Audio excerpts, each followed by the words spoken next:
जब वो शिष्य गए ना छोटे छोटे से जंगल में, तो वहां वो गुनगुना रहे हैं श्लोकों को। बरहा पीडम नटवर वपू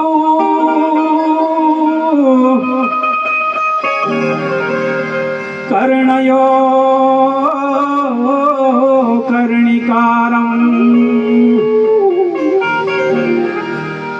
विप्रद्वासा कनककपिशं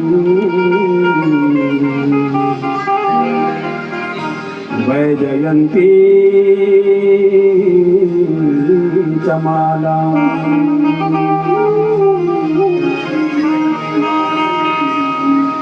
रंध्रानुवेणु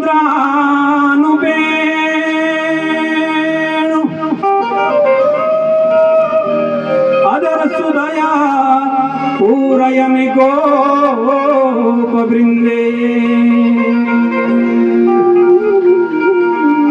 वृन्दारण्यं स्वपतिरमणम्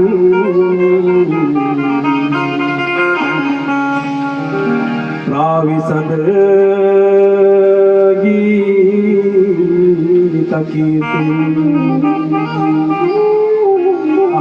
सुंदर भाव श्लोक गाया। सुखदेव जी की समाधि टूट गई श्लोक से ही। जब स्वर्ग गया ना वहां उनकी समाधि टूट गई। कहा आगे बोलो। शिष्य बोलते हैं इससे आगे हमें नहीं आगे। अगर और सुनना चाहते हो तो हमारे गुरु जी के पास चलो, उनके पास ऐसे ऐसे 18,000 श्लोक हैं।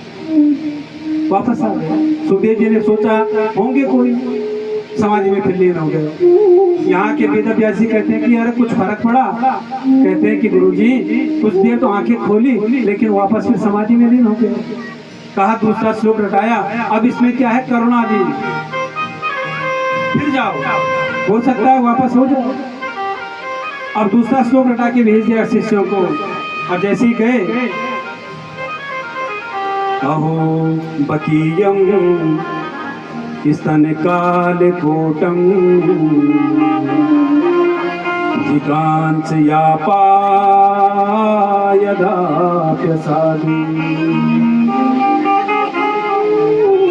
अहो बकीयम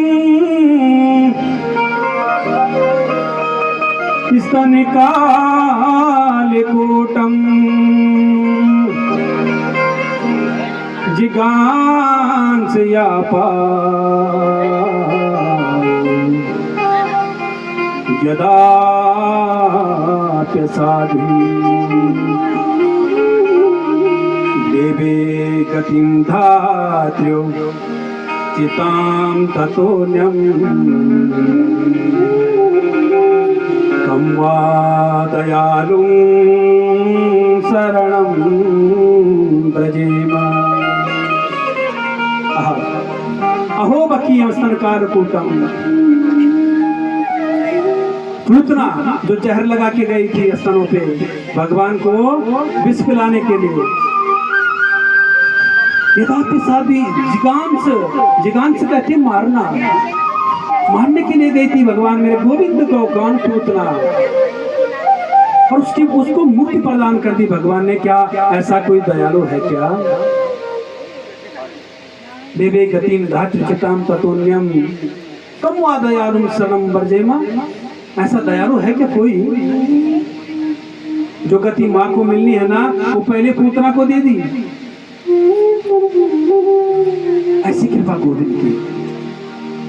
सुखदेव जी की आंखें खुली, आंखें खुलते ही और दौड़ पड़े कहाँ? व्यास जी के अपने घर की ओर दौड़े दौड़े आए और व्यास जी के चरणों में लौट पड़े, लेट गए। पिताश्री मुझे क्षमा करनी, पिताश्री मुझे कथा सुननी है, मुझे श्रीमद् भागवत श्रवण करवाई है। अब व्यास जी सोचते हैं कि श्रवण कराऊं तो उसके लिए तो दो चीजों का त्याग जरूरी है। एक क्या? काम और एक क्रोध। हमारे अंदर दो शत्रु हैं। कौन से? काम और क्रोध।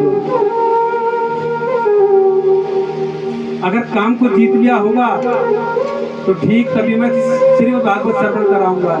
ये क्रोध को, लेकिन कौन जाने कि इन्होंने काम क्रोध को जीता है। जानते तो हैं व्यास जी कि ये संत हैं, लेकिन अगर अपने पुत्र की बड़ाई अपने मुख से करते हैं तो क्या प्रजा मानेगी? नहीं। इसलिए राजा जनक के यहाँ भेज दिया।